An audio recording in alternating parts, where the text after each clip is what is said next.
Have you ever noticed yourself checking your phone at times when you felt lonely, insecure, or just down? Or maybe you've just been on your phone and haven't been able to stop scrolling, even though you know you have a boatload of work, an inclination to get to the gym, and a million other more valuable things you could be doing with your time. Maybe that's just me, but according to various psychological studies, 84% of you watching this should be in agreement with me. The addictive features employed by social tech companies are proving to have a largely detrimental effect on the mental health of teens, prompting the discussion over how we ourselves can reduce our use of social media and the ways in which the U.S. government can impose regulations and limits on the media companies involved. We must stop being victims of social media and start taking control of our lives and well-being. I've done loads of research and have first-handedly experienced the addiction to social media and the horrifying effects it has had on my mental health. I also watched the documentary The Social Dilemma, in which the creators of these massive tech companies reveal the dangers of social media and the techniques they use to make it addicting to its users.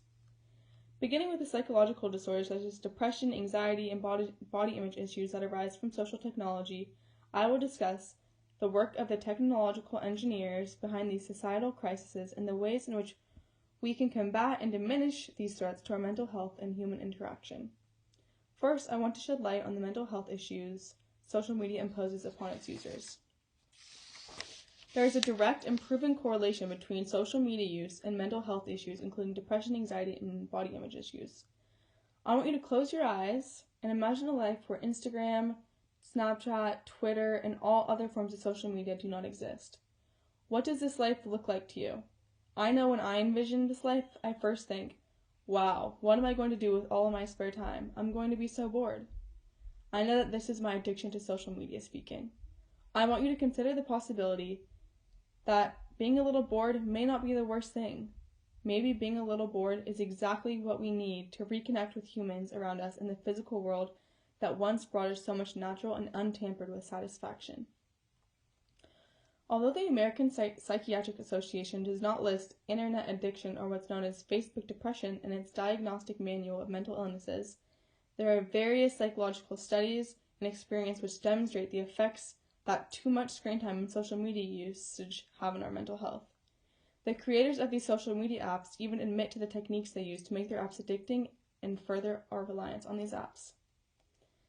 There has been a gigantic increase in depression and anxiety for American teenagers, which began between 2011 and 2013, the time gap for when social media companies started booming. Published by the National Center for Health Research in August of 2018, a study on media users aged 18 to 24 reported that 84% of those in the surveyed group whom were diagnosed with depression, anxiety, and/or body image-related disorders had an increased weekly screen usage of 18% compared to those without mental health illnesses.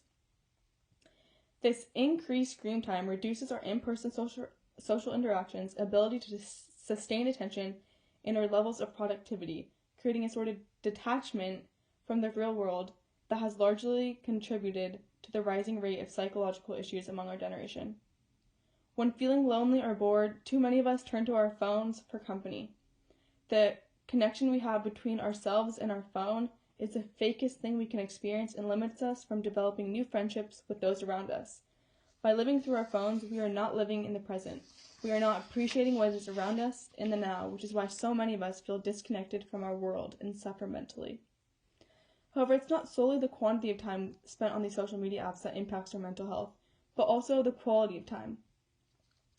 In a study published by the American Journal of Health Behavior in February of 2016, over 78% of Instagram users reported feeling less motivated and happy with their lives after browsing the app for just 10 minutes. Further, over 89% of these subjects reported that this feeling of lowered self-worth stemmed from either their tendency to compare themselves against other users' posts or from minimal interaction with other users in terms of likes and comments. By spending time on these apps to view what is going on in other people's lives, we take time out of our own lives, and if not careful, we are very susceptible to falling into the unhealthy habit of comparing ourselves to others and placing too much value on the psychologically self-validating features of these social platforms. All over the world, body image issues and eating disorders are at an all-time high, and it's because social media is a platform where people only portray the best images of themselves, which is also tend to be extremely edited. This fuels women and men to take extreme measures to achieve an appearance that they think is normal and admired by society, in which they begin to develop extremely unhealthy relationships with food and exercise. Eating disorders are not something to be taken lightly, as anorexia nervosa is the most fatal mental disorder in the nation. I know it's easier said than done to give up social media, and there is a reason for this. Why is it so hard to put your phone down once you start scrolling? Why do we feel so attached to our phones and so deprived of happiness and self-esteem? Raise your hand if you've ever wondered how the biggest social media platforms are billion-dollar companies, even though the app itself is free. Tech engineers and psychologists have teamed up with social media companies to exploit vulnerabilities in human psychology and create these dopamine-driven, reward-based app features with the goal of profiting, but to the detriment of our generation's mental health. According to Tristan Harris, former worker at Silicon Valley and Google, technology companies have 3 main goals. There's the engagement goal to drive up your usage to keep you scrolling. There's the growth goal to keep you coming back and inviting as many friends and getting them to invite friends. And then there's the advertising goal to make sure that as all that's happening, we're making as much money as possible from advertising. When you think about how some of these companies work, it starts to make sense. There are all these services on the internet that we think of as free, but they're not free. They're paid for by advertisers. And why do advertisers pay for these companies? They pay in exchange for showing their ads to us. We are the product. Our attention is the product being sold to advertisers. It's the gradual product, changing what you do, how you think, who you are. It's a gradual change, yet it is the reason why so many of us feel like crap all of the time. The like button, the ability to send people direct messages, the notifications each app sends to your phone, the ability to tag other people in pictures. All of these components to social media apps is what feeds our addiction. Another one of the many addictive features social media apps employ is Silicon Valley tech engineer Asa Raskin's infinite scroll. A journal article published in Elsevier North Holland Biomedical Press in February of 2019 details Raskin's 2006 social technology development as a feature that allows users to endlessly swipe down through content without clicking. Raskol explains that this model slows down the brain's reaction to users' impulses, encourages them to keep scrolling and remain on the app for longer periods of time. As the amount of time users spend on an app increases, so does the app's funding and stock prices. Big media companies such as Facebook, Instagram, Twitter, Tinder, Snapchat, and more cannot be trusted to regulate themselves as they are profiting off of their users' unhealthy media addictions. We need to accept by now that it is okay for companies to be focused on making money. However, it is not okay when there's no regulation, no rules, and no competition. The way social media affects us in our society isn't going to turn around until there's massive public pressure. Corporations are using powerful artificial intelligence to outsmart us and figure out how to pull our attention towards things they want us to look at, rather than the things that are most consistent with our goals and our values in our lives. They do not care about our well-being, which is why I challenge all of you to stop giving them what they want most, our attention. I know this will be hard for most of you, which is why we cannot just rely on willpower, and we need to place regulations on social media corporations. There must be a strict age limit placed on social media apps, and we must impose regulations on the techniques media companies use to influence addiction. In a book published by the London UCL Press, Corinne Tan of the American Psychiatric Association explained that children are being exposed to media and cellular devices at ages much younger than 13, prompting various social developmental issues and an unhealthy reliance on these platforms. The root of these psychological problems and addictions, however, is the exploitation of vulnerabilities in human psychology by media companies that are luring in users the same way casinos draw in gamblers. By imposing government regulations on media companies and the techniques they use to increase their users' consumption and their profits, we can create positive change at the root of the problem. We must also start taxing data collection. The phone company has tons of sensitive data about you, and we have a lot of laws to make sure that they don't do the wrong things. We have almost no laws around digital privacy, for example.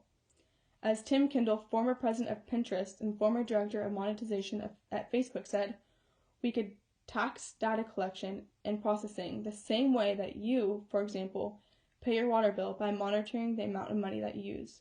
You tax these companies on the data assets that they have. It gives them a fiscal reason to not acquire every piece of data on the planet. The less data they have on its users, the less they'll be able to manipulate us. The most important and valuable solution we can offer to diminishing the negative effects of social media is by limiting ourselves. We have the most control over our future. We can demand that these products be designed humanely. We can demand to not be treated as an extractable resource. The intention could be, how do we make the world better? By having these conversations and voicing your opinion, in some cases through these very technologies,